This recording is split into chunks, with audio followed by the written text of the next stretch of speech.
Hi everyone, welcome back. Thanks for joining us today. We've got a brand new story to share with you.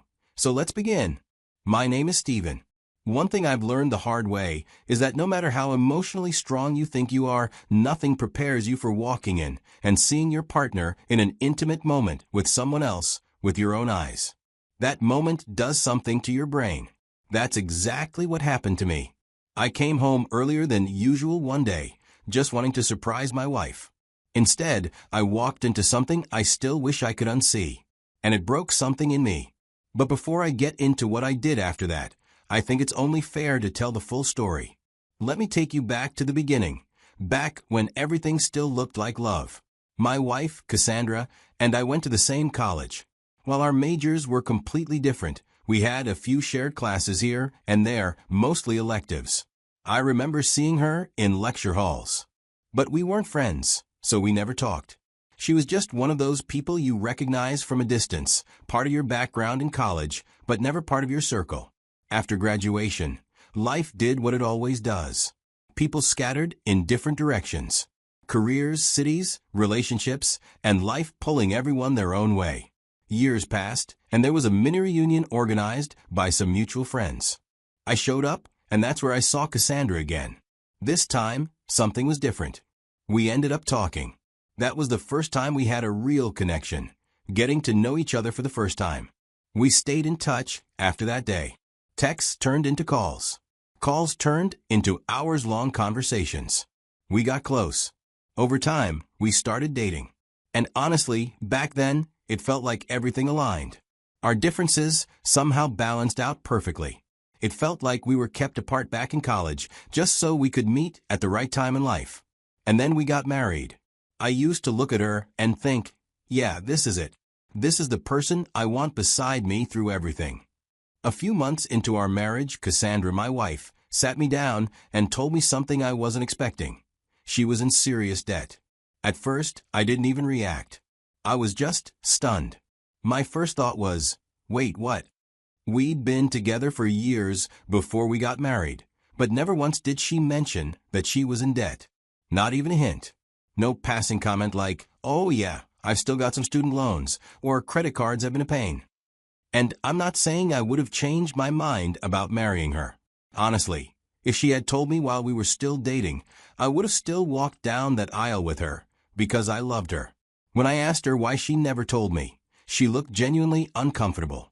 She said, I wasn't hiding it, Steven.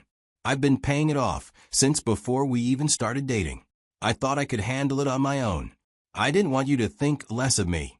She went on to say that it wasn't until recently that she realized she was barely making a dent. The interest was eating her alive, and that's why she was finally bringing it up. She said she felt ashamed. I took a deep breath and said, okay, what's mine is yours, right? That's what marriage is about. You don't pick and choose which parts of your partner you accept. You sign up for all of it, the good and the messy.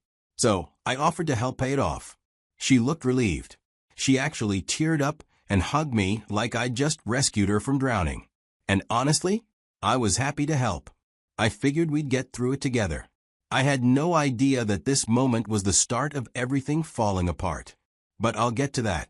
After Cassandra told me about her debt, I picked up extra hours at work. Now I work in construction, so I went from regular hours to 14-hour shifts, 6 days a week. It wasn't just tiring, it was exhausting. Some nights I'd get home and just collapse on the couch. I barely saw Cassandra during those months. I'd leave before she woke up and come back after she was already in bed. Then, 2 months in, she told me she was pregnant. 3 weeks along. I just stood there for a second, stunned, and then I hugged her so tightly. I'd always wanted to be a dad. That news lit something up in me. If I was motivated before, now I am driven. I'm going to make sure they never lack anything. About a month after that, she told me she had quit her job. Said the workplace was toxic for her in this state. I didn't push back. I figured, okay, she's pregnant. Stress isn't good for the baby. I can carry us both for now. What I didn't realize was that being home all day without much to do was slowly changing the dynamic between us. She started making comments about how much I was gone. Like how she felt lonely. or how she had to go to doctor's appointments alone. I tried to explain that I was working all these hours because I wanted us to be ready, not scrambling when the baby came. But it didn't feel like she saw it that way. Still, I pushed through. I didn't take it personally. Finally, after months of all those long shifts and saving every penny, I had enough to write a check big enough to cover all her debt. That night, I handed it to her. She looked at it, burst into tears, and hugged me like I had just given her the world. I felt proud. But even after that, I didn't slow down. We had a baby coming. Debt may have been taken care of, but diapers, hospital bills, a crib, baby clothes, they were coming next. I couldn't afford to relax. I kept grinding, thinking I was doing the right thing. I didn't know that all the while, something else was happening behind my back. One day, I was at work on another long shift. During a quick break, I was chatting with my supervisor. I mentioned the pregnancy, just casually, not expecting much. He paused, smiled, and said, "Why don't you take the rest of the day off? Go spend some time with your wife. Celebrate." It felt like a blessing. I hadn't had a full day off in weeks, so I thought I'd make the most of it. On my way home, I stopped at this little bakery she loved. I picked Cassandra's favorite dessert because I wanted to surprise her. When I got home, the house was too quiet. Still, I didn't think anything serious was happening. I assumed she might be sleeping or just resting. I made my way down the hall. As I entered our bedroom, I noticed the bathroom light was on. The door wasn't closed all the way, just barely ajar. That's when I heard a man's laughter. So I walked close to the bathroom and pushed the door open a little more. The first thing I saw was candles flickering. Then my wife was in the bathtub with another man. I didn't even know what to do in that moment. I just stood there. Cassandra stood up and reached for a towel, like she wasn't even surprised to see me there. The man in the tub with her didn't move much. He just looked up, unsure of what was about to happen. And then she looked me right in the eyes and said, "Don't make this awkward standing over there." I just reached into my pocket, pulled out my phone, and took a few photos of them. Then I said, "Okay," turned around and walked out. Closed the door behind me as if I were leaving a room I no longer belonged to.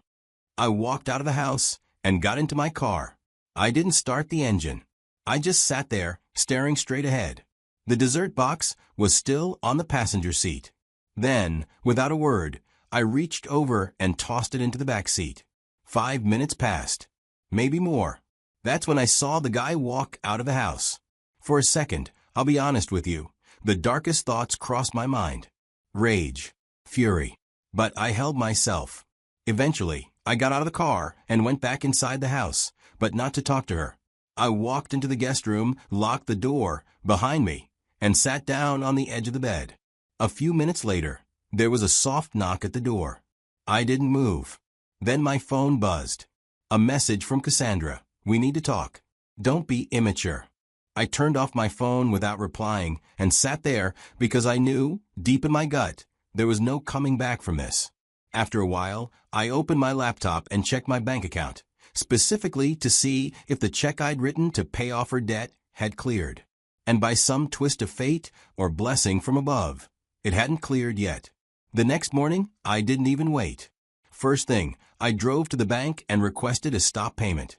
After that, I called the debt agency myself. I wanted confirmation from their end that they hadn't received the funds. They hadn't. That was the second breath I took that day.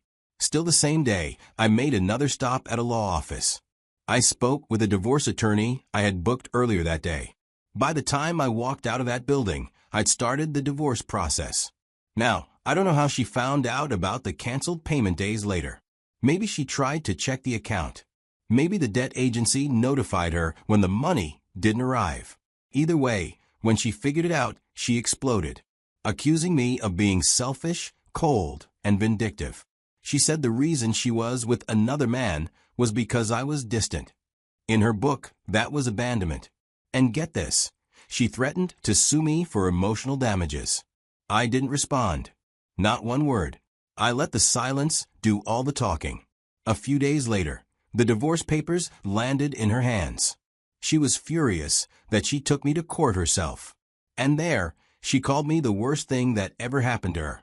Said I made her feel small.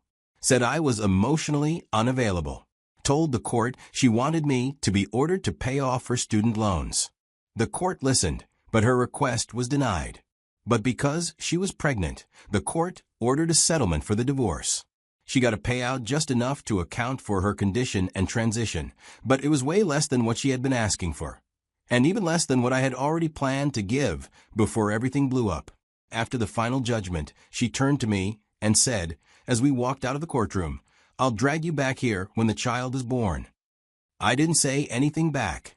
I just walked out with my hands in my pockets and a sense of finality sitting heavy in my chest, because I had a feeling this wasn't over. Not yet. Months had passed since the divorce was finalized. I was trying to move on with my life, trying to rebuild from everything that had happened. Cassandra had gone quiet for a while, and honestly, I was fine with that. I didn't want anything to do with her anymore. I wasn't chasing updates about her pregnancy or asking questions. But true to her word, shortly after she gave birth, she dragged me to court. I got a letter in the mail that she was filing for child support. I wasn't surprised. She'd threatened to do it, and I knew she was the kind of person who would follow through, especially if she thought there was money to gain. I showed up. I told the judge I was ready to step up and support the child if the baby was mine. That was always the line for me. If I brought a life into this world, I'd take responsibility, no questions asked. But with everything that had happened, with the man in the bathtub, with the lies, I needed to be sure. I asked for a DNA test. The judge agreed. I told myself I was ready for anything, but deep down, I wasn't sure how I'd feel no matter what the results said. When the results came in, I wasn't the father. My first reaction was relief. I'm not going to lie. After everything that happened, the thought of being connected to Cassandra for the next 18 years felt like a nightmare. So yes, part of me was glad that I didn't have to be tied to her anymore. I didn't want a child with someone who betrayed me, who lied to my face, and disrespected our marriage in the worst way possible. But then I wasn't happy because, as much as I didn't want to raise a child with Cassandra, I did want to be a father. And finding out that I wasn't the dad meant she had been cheating on me long before the day I walked in and found her in that bathtub. It meant that what I saw that day wasn't a one-time mistake. It was just the part one caught. That realization stung more than anything else. After the DNA results came in and confirmed what deep down I had already suspected, that the child wasn't mine, Cassandra tried to come back into my life. She didn't call it that, of course. She acted like she just wanted to talk. But I knew better. It was like watching someone try to patch up a house that had already burned to the ground. She didn't apologize.